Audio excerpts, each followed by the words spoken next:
안녕하세요. 저는 올해 67살인 평범한 여성입니다. 저는 바로 몇 달 전에 일어난 기가 막히고 황당한 일에 대한 이야기를 들려드릴까 해서 이렇게 글을 쓰게 되었죠. 사건이 일어난 것은 손자 돌잔치였습니다. 사람들도 꽤나 많이 모였고 순조롭게 진행되어 가고 있었죠. 그리고 돌잔치에서 빠질 수 없는 돌잡이 상에 각종 물건들이 늘어진 채 들어왔습니다. 예전에는 대추, 명주실, 연필이랑 엽전 정도가 놓였는데 요즘엔 장난감 법봉, 마이크, 그리고 청진기까지 다양하게 있더군요. 모두가 긴장된 상태로 아기의 손이 가는 곳마다 오 하며 탄성을 지르고 있을 때 문이 벌컥 열렸고 한 여자가 뛰어들어왔습니다.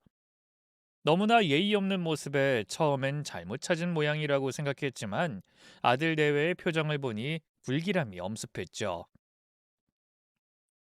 헌데 그 여자가 성큼성큼 다가와 제 며느리를 밀어내고는 그 자리에 선 겁니다. 여긴 내 자리예요. 저 여자가 아니라 내 자리라고요. 여러분 좀 들어봐 주세요. 네? 그때 제 아들 진욱이가 사색이 되어 인상을 쓰며 신경질적으로 말했죠. 이게 무슨 짓이야? 미쳤어? 그럼 내가 안 미칠 것 같아? 자기 아이를 빼앗기고도 멀쩡한 사람은 세상에 없어. 너, 너 진짜 순간 그 여잔 제 아들의 품에서 손자를 강제로 빼앗더니 그 자리를 빠져나가려고 하더군요. 상황이 제대로 파악되지 않아서 혼란스러웠지만 아이가 우는 소리에 퍼뜩 정신을 차렸죠. 그래서 제가 그 여자의 손목을 잡아채고 아이를 도로 품에 안았습니다. 당신 누구야? 누군데 여기서 행패야? 어머님, 이 아이 내 아이예요. 진욱 씨와 저 사이의 아이. 그러니까 돌려주세요. 누구? 지금 뭐? 지금 그걸 말이라고 하는 거야? 저 여자도 진욱 씨도 가만히 있는 걸 보면 모르시겠어요? 저한테 정당한 권리가 있다는 걸 다들 알고 있으니까 가만히 있는 거라고요. 어머님한텐 제가 정식으로 나중에 인사드릴게요. 지금은 제 권리, 제 아이를 찾아가야 될 것 같으니 그만 아이 돌려주세요. 저는 놀라서 며느리를 바라봤는데 미끄러지듯 제 앞에 무릎을 꿇고 있었습니다. 그리고 아들 역시 제 시선을 피했죠. 그 여잔 제품에서 아이를 가져가면서 제 차 다음을 다시 기약하고는 그렇게 사라져 버렸습니다. 저는 그 모습을 물끄러미 바라보다 아들에게 소리쳤죠. 너 저 여자 말이 사실이야? 정말 저 여자랑 너 사이에 낳은 게 하율이가 맞아? 아들은 대답 대신 며느리를 슬쩍 보더니 고개만 끄덕이더군요. 너, 너 미쳤어? 그럼 너 얘랑 결혼하겠다고 저 여자를 버린 거야?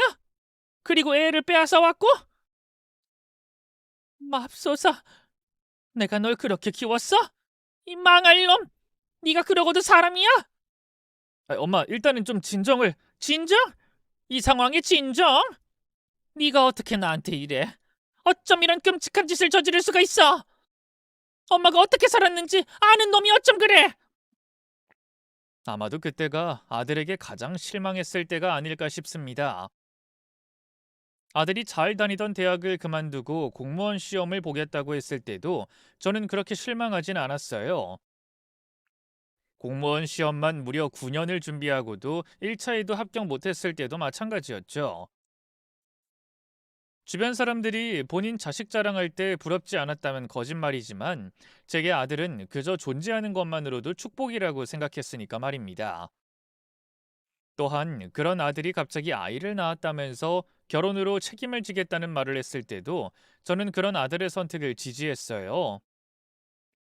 남들에게 자랑할 정도로 번듯하게 키우진 못했어도 책임질 줄 알고 선한 아이라는 게 오히려 자랑스럽기까지 했죠. 헌데 그런 아들이 바람을 피운 것도 모자라서 남의 아이까지 빼앗아 왔다는 걸 상상하니 끔찍하게 싫었습니다. 마치 피는 절대로 못 속이는 거라고 돌아가신 시어머니가 제 귀에 속삭이는 기분이었거든요. 사실 제 결혼 생활은 한마디로 지옥 그 자체였습니다. 치마만 둘렀다고 하면 침을 질질 흘리는 남편의 변태 같은 시아버지, 질투에 미쳐서 며느리를 구박하는 시어머니까지 뭐 남편이야 하루가 멀다 하고 집으로 들어오지 않았으니 제가 제일 경계하고 싫어했던 것은 시아버지였어요. 제 몸을 훑어보는 것은 기본이었고 오며 가며 일부러 제 뒤를 왔다 갔다 하다가 손끝으로 툭툭 엉덩이를 만졌기 때문이죠. 그리고 시어머니가 자리를 비울 때마다 은근슬쩍 저에게 이상한 말도 던지곤 했습니다. 내 아들이 없으니 외로울 거야. 한창 나이에 외롭겠지. 근데 말이다. 꼭 여자라고 참을 필요는 없어. 좋은 게 좋은 거 아니니? 어디 멀지 않은 곳에 너한테 꼭 맞는 짝이 있을 수 있지. 외롭게 할 놈은 좋은 놈이 아니야. 그저 옆에 있어주고 외로움 달래주는 남자가 진짜지. 전 괜찮습니다. 그러니 신경 쓰지 마세요. 에이, 뭐가 괜찮아. 얼굴이 다 죽었는데. 꽃다운 나이에 매일 혼자 밤을 지낸다는 게 얼마나 괴로운지 난 알아. 그러지 말고 힘든 게 있으면 날 의지해. 어? 괜찮아요, 아버님. 우리 사이에 아버님이라니. 난 아직 아버님 소리 들을 나이 아니다. 아주 쌩쌩해. 내 근육 좀 볼래? 이 팔뚝 보면 너도 깜짝 놀라. 저 제가 지금 저녁을 준비해야 해서 이만 가보겠습니다. 저는 최대한 시아버님의 추파를 무시했고 되도록 피해 다녔습니다. 하지만 시아버지는 포기하지 않고 끊임없이 접근하려고 했죠. 어떤 날에는 여자들 얼굴에 바르는 분을 구해다 주셨고 또 어떤 날엔 가락지를 그리고 속옷까지도 선물로 주셨습니다. 물론 저는 절대로 그것들을 단 한 번도 사용하지도 않았죠. 시간이 흐르면서 당연히 시어머니 역시 그런 사실을 알아차리게 되었어요. 젊은 시절 전적이 화려했던 시아버지였기에 의심은 확신이 되었는데 아무 상관도 없는 제게 불똥이 튀고 말았죠. 너 내 남편 꼬셨니? 내 남편한테 꼬리 흔들었냐 이거야? 네? 아니 어머님 그게 무슨 추접스럽고 천박하게 그렇게 엉덩이를 흔들고 다니니 내 남편이 안 그럴 이유가 있어? 어머님 지금 무슨 말씀하시는 거예요? 엉덩이를 흔들다뇨? 더러워. 너 같은 년이랑 내가 한 지붕 아래 있는 것도 치가 떨린다. 동네 창피해서 얼굴을 못 들고 다니겠어. 아, 이제야 내 아들이 밖으로 나도는 게 이해가 되네. 시아버지한테 꼬리치는 여자한테 무슨 애정이 있어서 한 입을 덮겠니? 더러워서 피하고 말지. 어머님 정말 오해세요. 아시잖아요. 내가 뭘 알아? 아는 건 하나야. 남자들은 다 똑같아. 늙은 놈이나 젊은 놈이나 여자들이 옆구리 찌르면 어쩔 수 없는 게 남자들이고 내가 평생을 저 양반 여자들 정리하며 살았는데 그걸 모르겠어? 내가 왜 이 나이 먹도록 아이를 달랑 하나 낳았는데 바로 너 같은 년들 때문에 우리 아들 형제 하나 없이 키운 거야. 알아? 너 내 남편한테 가락지 사달라고 그랬니? 저 정말 억울해요. 아버님이 일방적으로 선물을 사다 주신 거고요. 시끄럽다. 내 남편 주변 년들 다 하나같이 짠 것처럼 그렇게 말했어. 난 아무 잘못 없어요. 저 사람이 먼저 그랬고 저는 순결해요. 그년들이 어떻게 됐는지 말해줄까? 내가 머리카락을 몽땅 다 뽑아버렸어. 어쩜 천박한 첩년들은 하나같이 이렇게 오리발을 뺄까? 첩이라니, 저 어머님 며느리잖아요. 어쩜 그런 말도 안 되는 상상을 하세요? 말이 되는지 안 되는지 한번 너도 당해보면 알지? 시어머니는 그날 제 머리카락을 가위로 자르셨습니다. 날이 무뎌서 잘 잘리지도 않는 노쇠가위로 말이죠. 그 뒤로 한여름에도 온몸을 꽁꽁 싸고 다녀야 했고 손목이라도 드러날라 치면 저를 때리는 것도 서슴지 않으셨어요. 그건 단순한 시집살이 그 이상이었던 겁니다.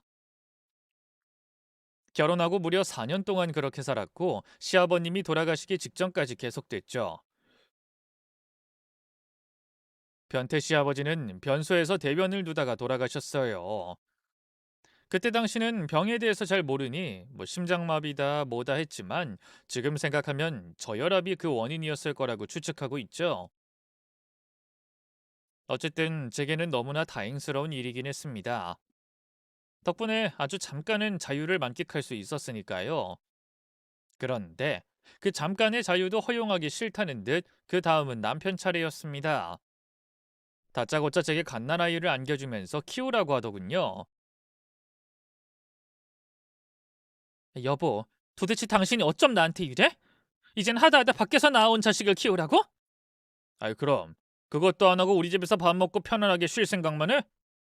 그리고 그게 왜 밖에서 나온 자식이야? 내 자식인데. 내 핏줄이면 당신 가족인 거야. 당신 애이기도 하고. 내가 편안하게 쉰다고? 당신이야말로 놀고 있으면서 당신이 낳은 아이 책임은 져야지. 책임? 너 이제 눈에 뵈는 게 없어? 아, 설마 너 죽은 영감 믿고 그래? 너 우리 엄마한테 다 들어서 알고 있어. 우리 아버지랑 놀아놨다는 거. 동네에도 소문 쫙 퍼졌던데. 근데 이제 뒤졌는데 어쩔 건데? 너 따위가 반항하면 뭐 어쩔 거냐고. 내가 왜 시아버님이랑 그런 짓을 해? 말이 되는 소리를 해야지. 그럼 우리 엄마가 노망이라도 났다는 말이야? 어차피 나도 밖에서 즐기니까 그건 말 안 하고 넘긴 거야.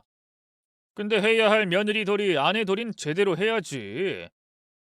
그니까 잔말 말고 내 새끼다 이렇게 생각하고 키워. 우리 엄마한테도 잘하고. 안 그럼 너 쫓아낸다. 아니지.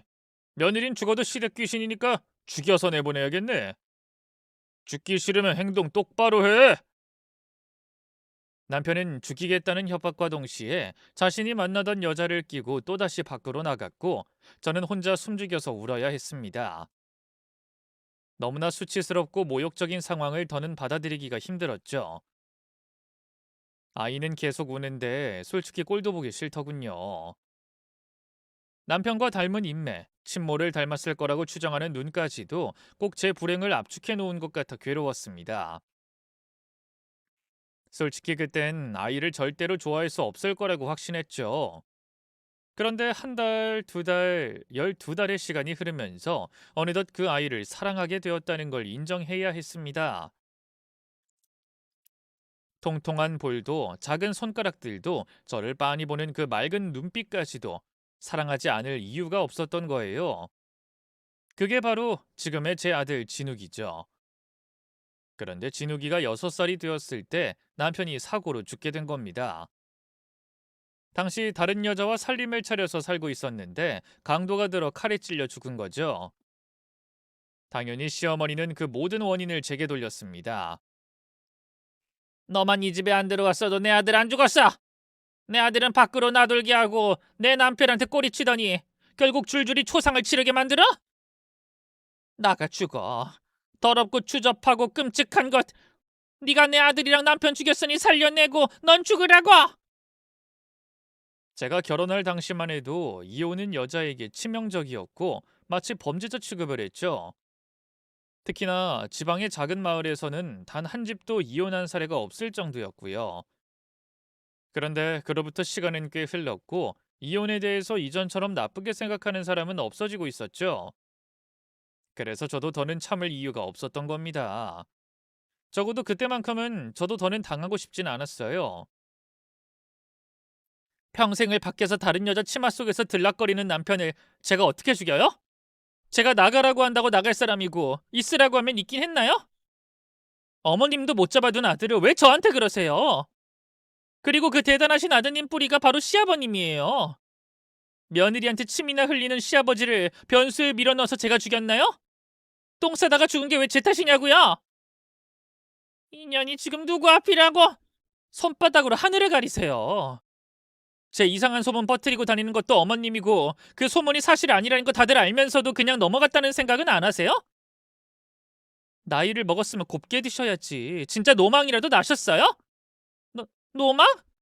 너 지금 말 다 했니? 감히 너 따위가. 적당히 좀 하세요. 적당히. 이제 저 어머님 안 무서워요. 쫓아내신다고요? 네. 그렇게 꼭 좀 해주세요. 동네 사람들이 다 인정하는 불쌍한 며느리가 저고요. 누구도 저한테 손가락질 못해요. 그렇게 만드신 게 바로 어머님이시니까. 어디 한번 내쫓으려면 해보세요. 이 욕실할 년! 시어머니는 제 머리채를 잡고 흔들었고 저 역시 똑같이 핥히고 머리를 뜯었습니다. 동네 사람들이 저와 시어머니를 떨어뜨려 놨지만 저는 거의 반쯤 미쳐서 날뛰었죠. 그간의 서러움, 모욕적인 말들까지 떠올리니 제정신이 아니었던 겁니다. 다행히 그때만큼은 동네 어르신들이 모두 제 편을 들어주시더군요.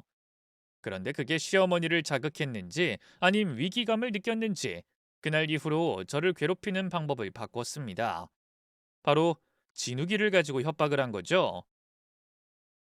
나 버리고 나가서 살겠다면 안 말린다. 단, 우기는 너 못 줘. 그게 무슨 말씀이세요? 진욱인 제 아들이거든요? 피도 한 방울 안 섞인 너한테? 미쳤니? 네가 막말로 걔까지 죽일 줄 어떻게 알고 너한테 내 손자를 맡겨? 절대로 안 될 일이지. 내가 알아서 키울 테니까 넌 나가고 싶은 마음대로 해. 어머님 돈도 없잖아요. 아버님 돌아가신 뒤에 남은 돈으로 버티셨지만 그것도 다 떨어졌고 그나마 제가 벌어오는 돈으로 사시는 거잖아요. 근데 무슨 수로 애를 돌보겠다는 거죠? 굶겨서 죽이든 아님 어디에 가져다가 팔든 내가 알아서 할 일 아니겠니? 그리고 너 요즘 젊은 사람들 개나 소나 이혼한다고 그거 믿고 간이 배 밖으로 나온 모양인데 너 이 집 나가는 순간 우기한테 너 친모 아니라는 거 다 말할 거야. 밖에서 나와왔다는 것도 그 친부모한테 버림받은 것도 넌 억지로 떠맡아서 어쩔 수 없이 키운 그냥 부모라는 것도 말이야. 정말 노망나신 게 많네요. 그래도 어머님 손자인데 어쩜 그런 식으로 협박을 하세요? 내가 살아야 할 판에 손자 가지고 협박을 왜 못해? 사람이 급소가 왜 있는 줄 알아? 위급할 때 물어뜯으라고 있는 거야. 사람도 짐승이니 본능적인 거지. 너 없으면 이 집 살림은 누가 하고 돈은 누가 벌어? 당장 내가 죽겠는데. 그러니 나도 네 약점을 뜯는 거고 이제까지 쉬쉬하면서 자기 자식처럼 키웠는데 자기가 친아들이 아닌 걸 알면 우기가 얼마나 충격에 빠질까? 아, 아니면 고아원 같은 곳에 그냥 버릴까? 이런 생각도 드네. 어쩜 사람의 탈을 쓰고 저런 말을 할 수 있을까 싶었습니다. 대를 이을 수 없을 테니 진욱이를 친자식처럼 생각하고 입도 뻥끗하지 말라던 시어머니였어요.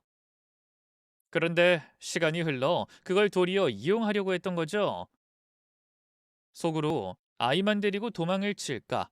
그러다가 경찰에 잡히면 어떻게 되는 걸까?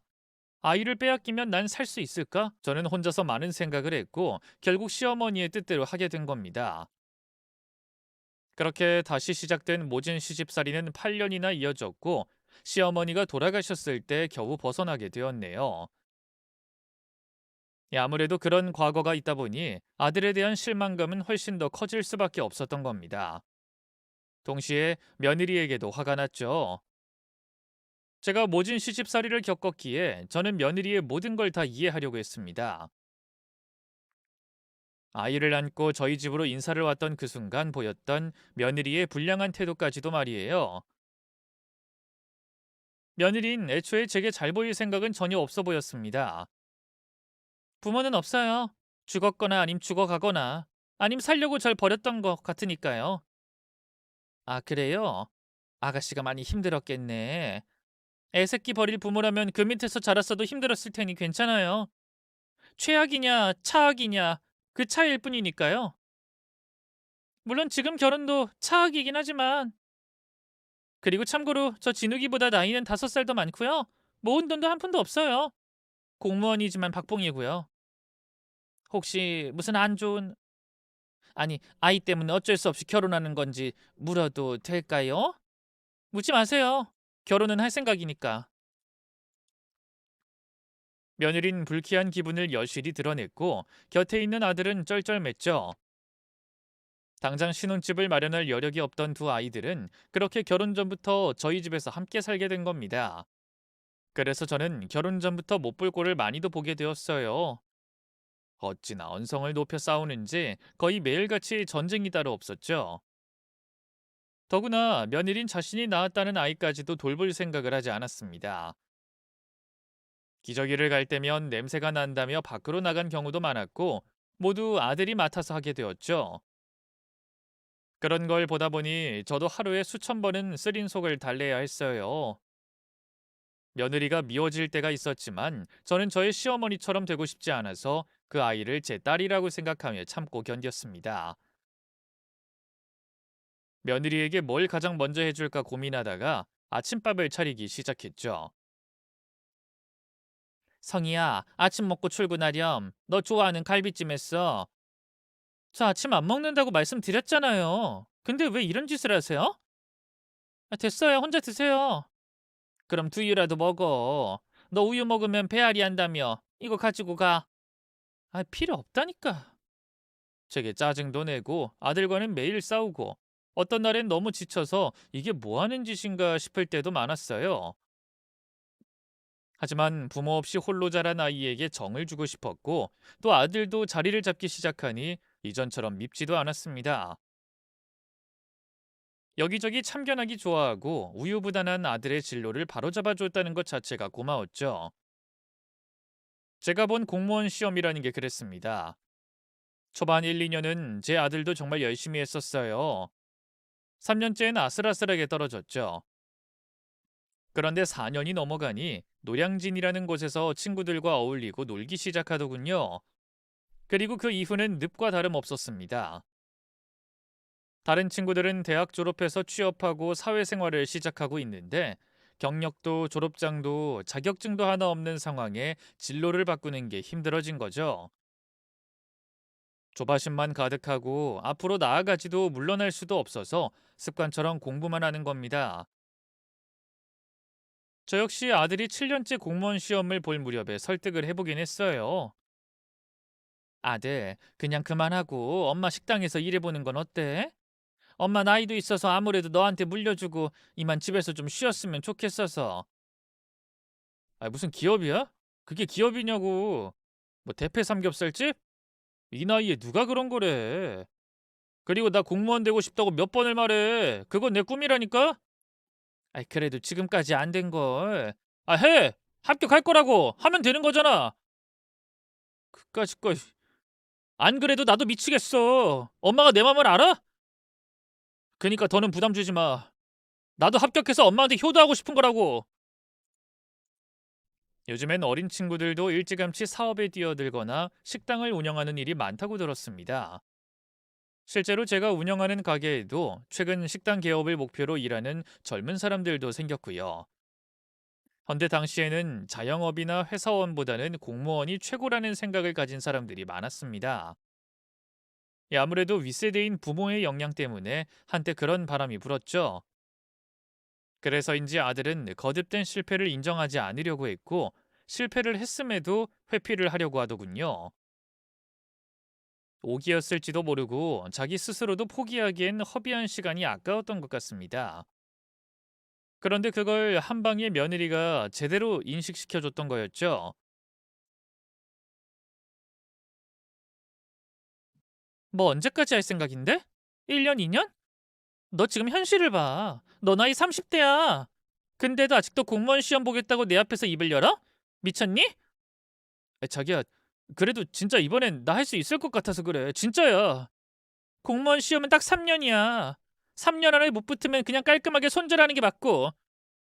너 정신 똑바로 차려. 부모 등골 빼먹으면서 그 짓을 무려 9년 가까이 했으면 그만할 때 되지 않았어? 그리고 공무원이라는 환상에서 그만 깨어나. 어차피 일하는 거 다 똑같아.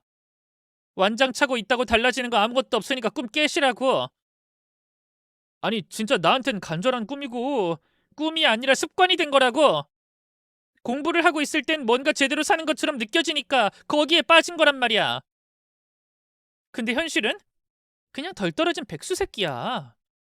그나마 어머님이 뒷바라지 해주니까 정신 못 차리고 병신처럼 책 뒤적이며 사는 게 현실이라고.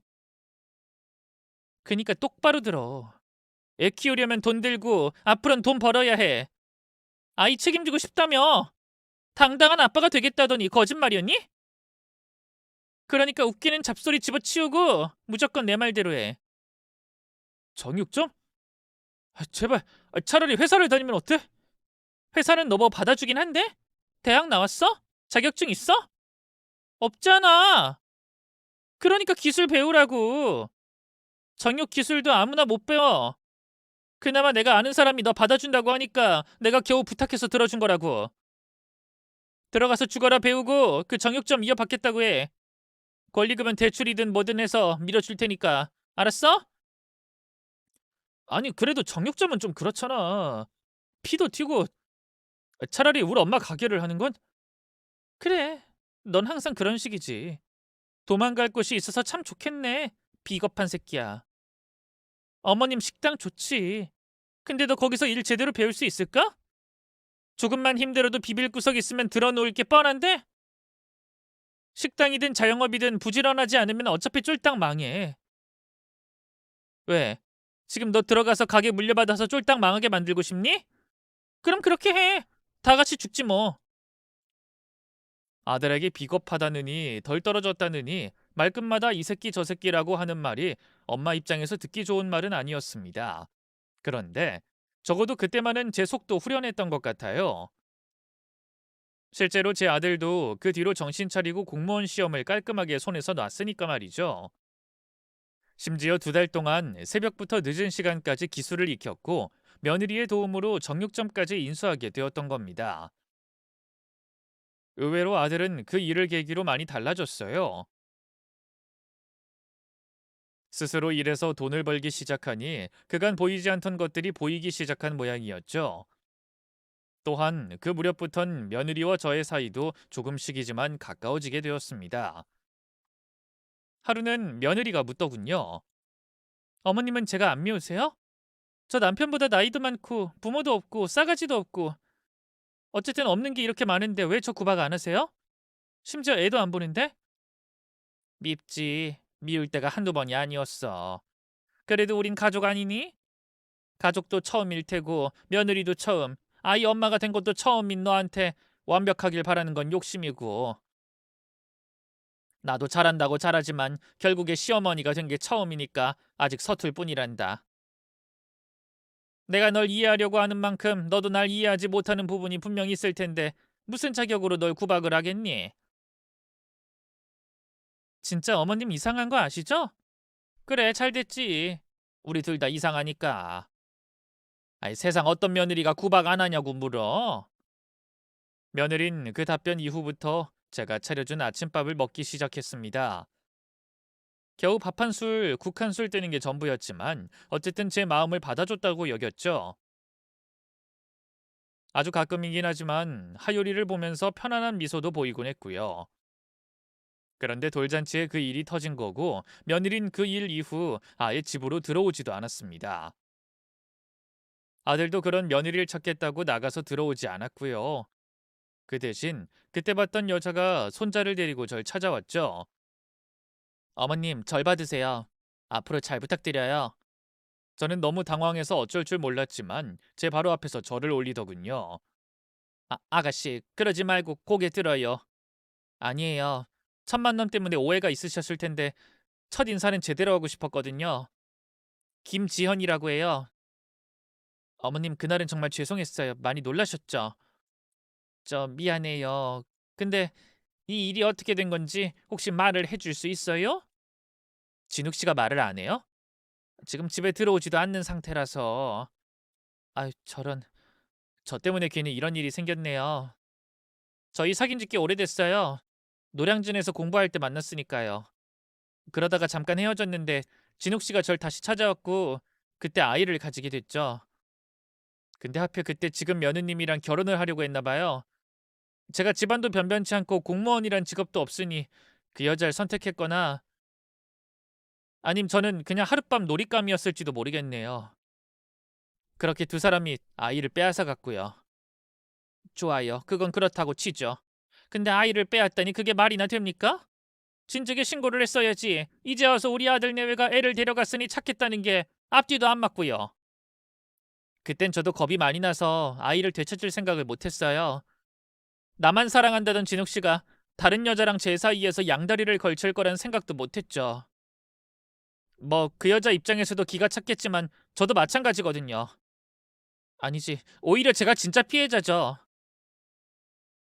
그 여잔 제 손을 잡더니 눈물이 그득한 눈으로 절 보며 이어 말했죠. 어머님, 저 어머님한테 진짜 잘하고 싶어요. 진욱 씨 마음도 되돌리고요. 솔직히 제가 어머님 손자를 낳았는데 여기가 제 자리고 저는 빼앗겼던 걸 되찾으려고 하는 거예요. 그 여자 정말 나쁜 사람이거든요. 제가 누구보다 잘 알아요. 저한테 아이를 빼앗아 갈 때도 봤으니까 어머님도 두고 보시면 알게 되실 거예요. 저는 진욱 씨 공시생으로 돈 한 푼 없을 때 만났어요. 하지만 그 여잔 돈 욕심에 진욱 씨 꿈도 포기하게 만든 악처라고요.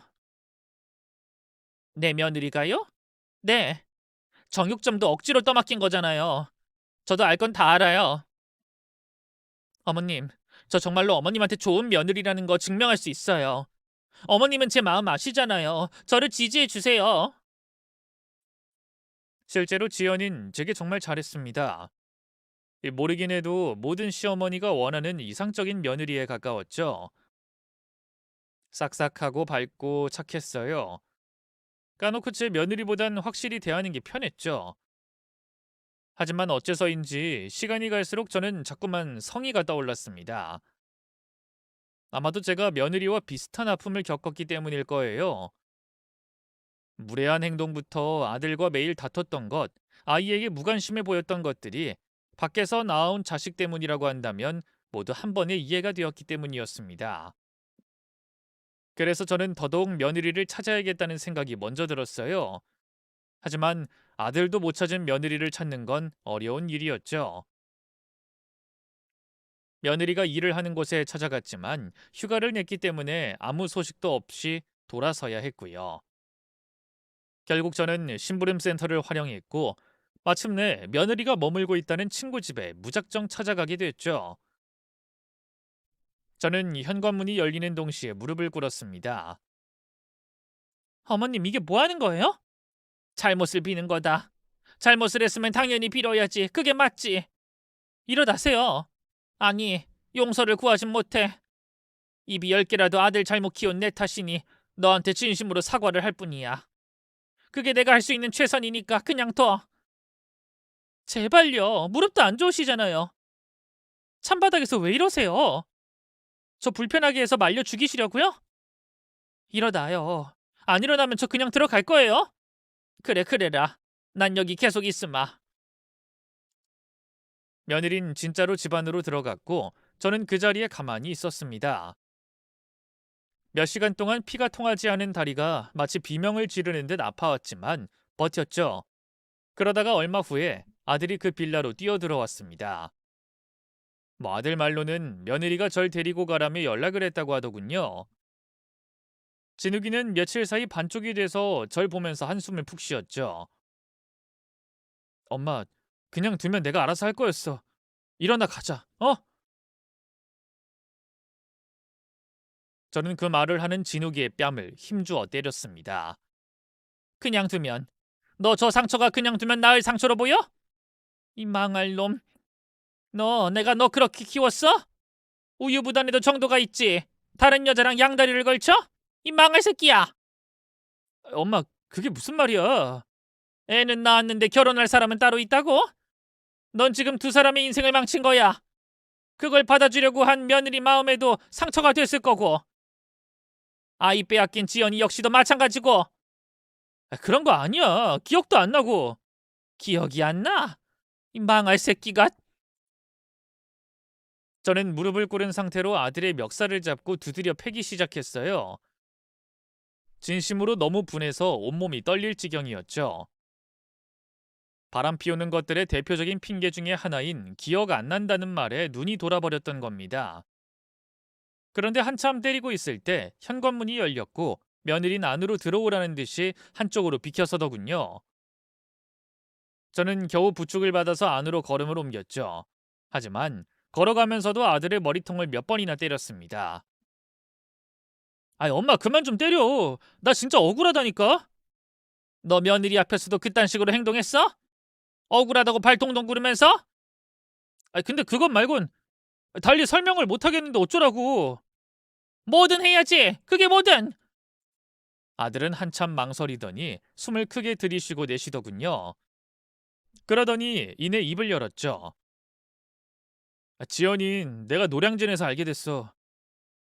운동 스터디였는데 거기서 만났고 경찰 준비하는 애들은 그런 거 모여서 하기도 하거든.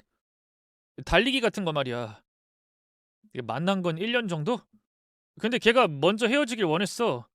뭐 나한테 미래가 없다나? 미래가 없으면 나 같은 거한테 시간 낭비하기 싫대.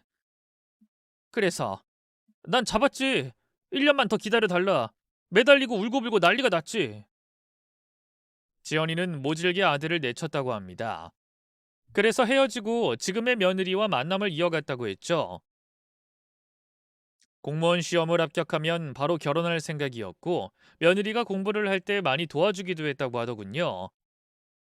그런데 우연히 헤어졌던 지연이를 다시 마주치게 된 겁니다. 자꾸 술을 마시자고 그러더라고. 난 여자친구가 있다, 싫다고 딱 잘라서 말을 했는데도 집안에 문제가 있어서 그런다고 고민을 털어놓을 곳이 없다면서 딱 한 잔만 하자는 거야. 그래서 갔지. 그리고 난 그 사실을 이 사람한테도 말했다고. 제가 며느리를 보자 며느린 고개를 끄덕였죠. 그러자 아들이 발끈했습니다. 내 말 못 믿어? 진짜야. 그리고 한 잔 했어. 딱 한 잔. 근데 기억을 잃었어. 엄마도 알잖아. 나 술 진짜 잘 먹는 거. 두 병은 기본으로 먹는 내가 한 잔 만에 뻗었다고.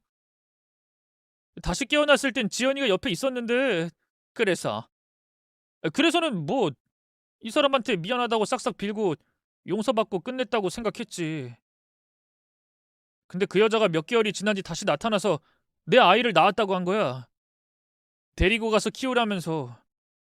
처음엔 진짜로 그게 사실이면 책임을 질 생각이었어. 근데 그걸 거부한 건 걔야. 거부했다고? 지연이가? 그래 엄마. 그러니까 나도 미치고 팔짝 뛰겠다고.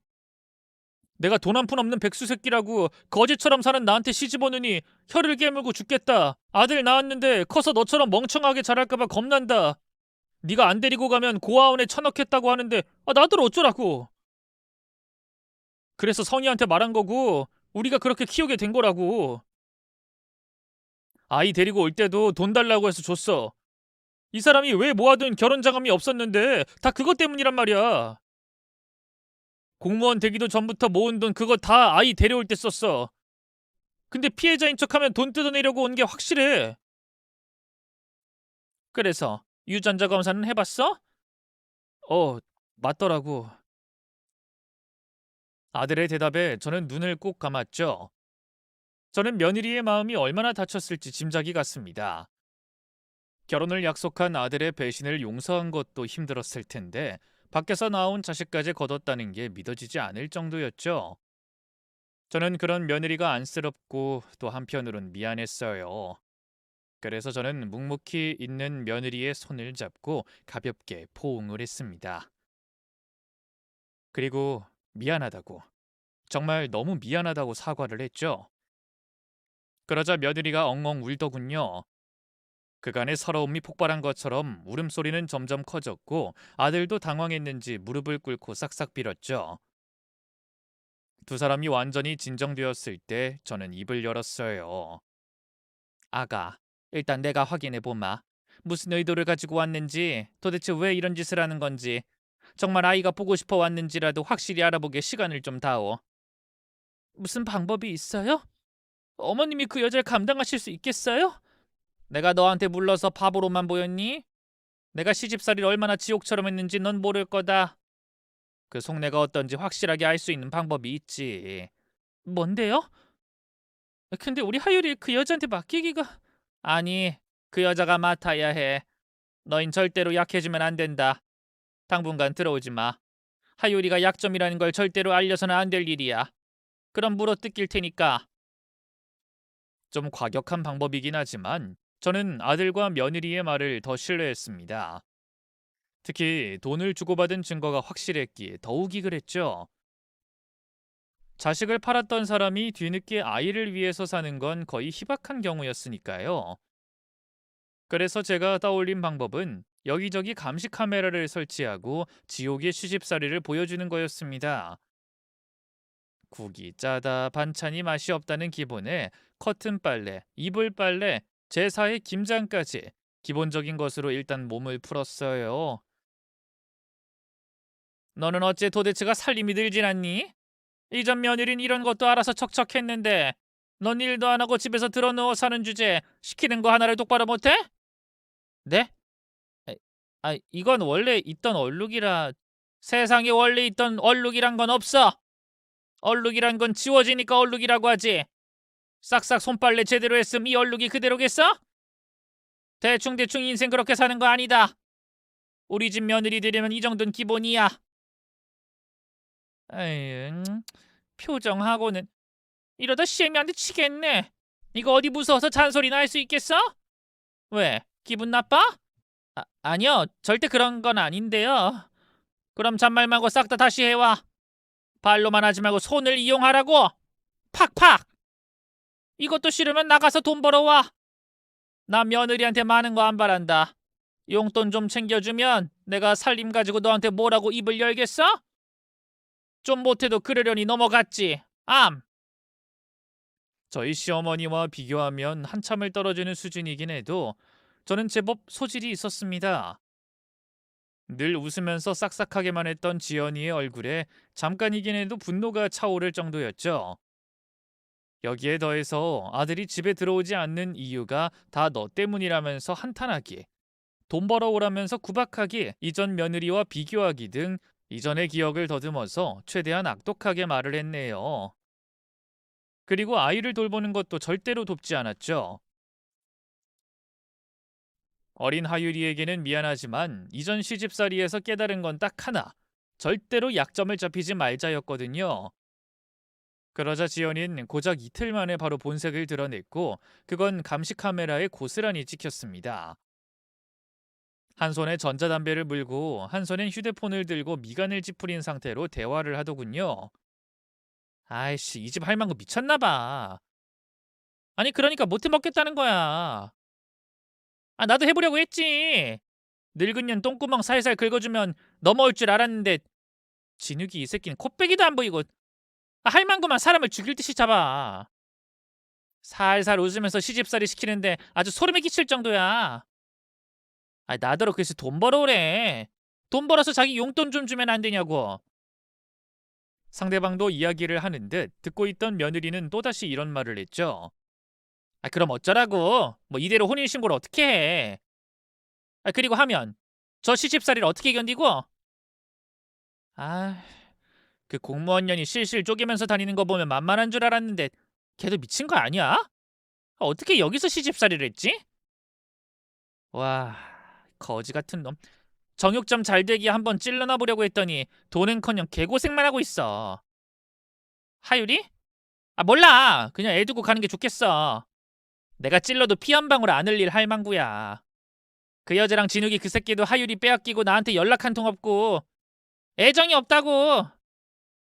만에 하나라도 잘못 찌르면 애 새끼까지 나한테 떠맡길지도 모른다니까. 여기 최대한 빨리 정리할 테니까 돈은 자기가 알아서 구해.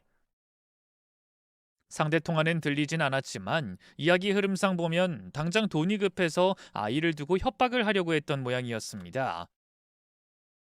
초반에 먹혀 들어갔으니 두 번째는 더 크게 할 수 있을 거라고 생각한 거죠. 일단 저를 구워 삶아서 혼인신고를 한 뒤에 돈을 조금씩 빼돌리려고 계획했던 것 같았습니다. 들어보니 아들의 정육점은 물론이고 제 식당 이름까지 거론하며 이야기를 하더군요. 그런데 한참을 하기 싫다고 짜증을 내던 지연이가 갑자기 이런 말을 했죠. 그러다가 들키면 뭐 그럼 자기가 키울 거야? 내가 지금 누구 때문에 이 개고생을 하는데. 내가 너랑 애만 안 가졌어도 이렇게는 안 살아. 사채 끌어 쓴 게 왜 내 책임이야? 너 때문이지. 너가 확실하다며. 그래서 나도 그 짓거리 하다 인생 망한 거 아니냐고. 그 영상은 저와 아들 그리고 며느리가 함께 있는 상태에서 재생되고 있었고 순간 아들은 제 시선을 피했습니다. 며느리 역시 깜짝 놀란 듯했죠. 이 사체 부분도 충격적이긴 했지만 제 손자인 줄 알았던 하유리가 아들의 아이가 아니라는 말은 어떤 식으로든 해석이 되지 않았기 때문이었습니다. 저는 아들의 어깨를 흔들면서 소리를 질렀어요. 너 왜 눈 피해? 저거 지연이 제가 하는 말 뭐야? 너? 너 설마? 미안해 엄마. 미안하다니. 너 진짜 알고 있었어? 네 애가 아닌걸? 아니 너 유전자 검사했다며. 그래서 데리고 온 거 아니었니? 이게 도대체 무슨 상황이야? 그게 실은 유전자 검사 안 했어. 실은 알고 있었어. 하율이 내 아이 아닌 거. 검사할 것도 없지. 의식이 불명인데 내가 그 여자랑? 나 아빠처럼 그런 사람 아니야. 근데도 그걸 난 그렇다고 치지만 며느리한테도 말을 안 했다고? 도대체 왜? 아들은 며느리의 눈치를 보더니 고개를 푹 숙인 채 대답했죠. 나 알아. 나 밖에서 나온 자식이잖아. 엄마 피 안 섞인 그것도 불륜으로 태어난 아이. 나 할머니 돌아가시기 직전에 들었어. 할머닌 그걸 복수라도 하는 듯 말하더라고. 뭐? 어머님이? 그걸 말했다고? 아들은 고개를 끄덕였습니다. 모진 시집살이를 겪으면서도 제 아들에게는 절대로 알리고 싶지 않았던 비밀을 끝끝내 밝힌 거였죠. 가슴이 무너지는 기분에도 저는 덤덤하게 설명하는 아들을 봤어요. 아들은 그걸 듣고도 큰 상처를 받지는 않았다고 했습니다. 이미 어렴풋이 뭔가 다르다는 걸 느꼈고 아버지란 인간에 대한 기억이 있어서 숨쉬듯 자연스럽게 받아들였다고 하더군요. 그러면서 오히려 속이 후련하다는 듯이 은은한 미소를 보이며 말했습니다. 나 진짜 엄마한테 잘하고 싶었어. 엄마 등골 빨아먹는 못난 아들이었지만 마음은 정말 그게 아니었거든. 머리도 안 좋고 오지랖도 넓고 우유부단한 나지만 그래도 잘 보이고 싶었던 것 같아. 근데 엄마 식당 물려받으면 엄마가 실망할 것 같았어. 그래서 나름 발버둥 치면서 버틴 거고 그러다 하유리를 보게 된 거야. 아들이 하유리를 본 것은 당시 지연이가 살고 있던 원룸이었다고 합니다.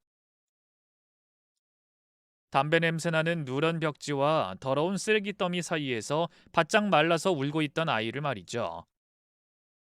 그게 꼭 자신을 보는 것 같아서 차마 내 아이가 아니라고 말할 수 없었다고 합니다. 저런 여자 밑에서 사느니 차라리 내가 키우자는 생각에 덜컥 데리고 오겠다고 결심을 했던 거고요. 며느리에게 말하지 못한 것도 아이를 위해서 그게 나을 거라고 생각했다고 합니다. 이전에 제가 그랬던 것처럼 아이를 친아들로 키울 생각이었다고 했죠.